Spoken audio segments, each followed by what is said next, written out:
So the Jack is back, not me. Donald Trump is back, and also a star is born. We'll discuss who that is. But before we discuss the election result, let us quickly understand the US election process. The US relies on electoral college to elect the president. In this system, so each state is assigned a certain number of electors based on the population of that area, so totaling to 538 electors across the country. To win, a candidate must secure a majority of at least 270 electoral votes. Now, voters in each state essentially vote for their candidates' electors, and the candidate who wins the popular vote in the state typically takes all of the state electoral votes. Now let us understand presidential candidates. So this election saw, of course, Donald Trump as the Republican candidate, aiming to return to the presidency after a previous term in the past.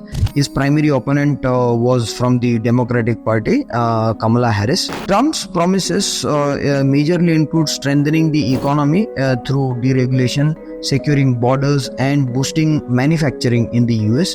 His America First slogan often emphasizes national interest in trade and foreign policy, whereas Kamala Harris focused on social programs, health care reforms, climate change, inclusivity, appealing to progressive and moderate voters alike. A public figure plays a significant role in shaping public opinion and voter turnout.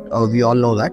Now, Trump was endorsed by conservative celebrities or social media influencers, emphasizing the traditional values or business-oriented policies, whereas Kamala Harris supporters were the Hollywood actors, musicians, or activists who are often vocal on the issues like climate change, social justice, or inclusivity. Now, Elon Musk, the star who's born the super genius and many adjectives that was used by Trump in his victory speech after he was declared as winner, now might have had a particular interest in policies that affect technology, space, and innovation. I mean, the Elon Musk. Few states in the US consistently vote for one party, like say California for Democrats or Texas for Republicans, while battleground states like Florida, Pennsylvania, and Ohio can swing either way. Now, these states often decide the election because they don't have a consistent voting history. Now, the election result, Trump got 295 and Kamala got 226. So now let us discuss the impact of Trump's win on India and other countries. Now, India. So Trump's foreign policy could significantly affect US-India relationship. I believe India could expect a focus on bilateral trade deals rather than multilateral agreements. Now, Trump's America First policy may emphasize more on self-reliance, but his administration might still value India as a counterbalance to China.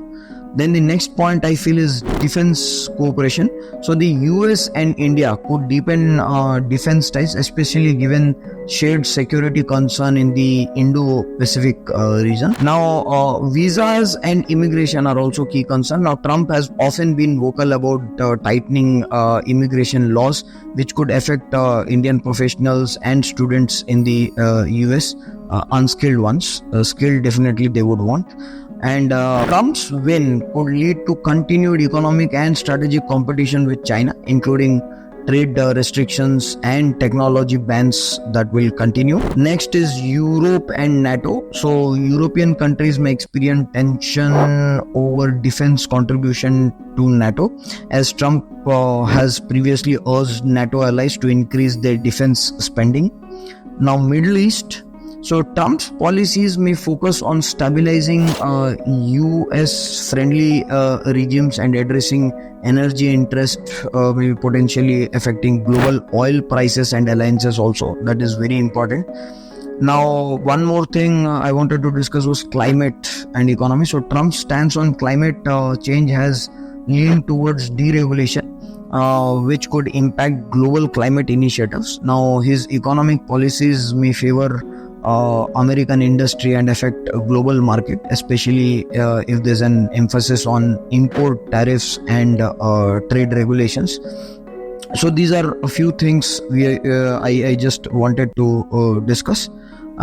These are important because we must understand geopolitics, and US being the superpower, and so the leadership matters a lot here.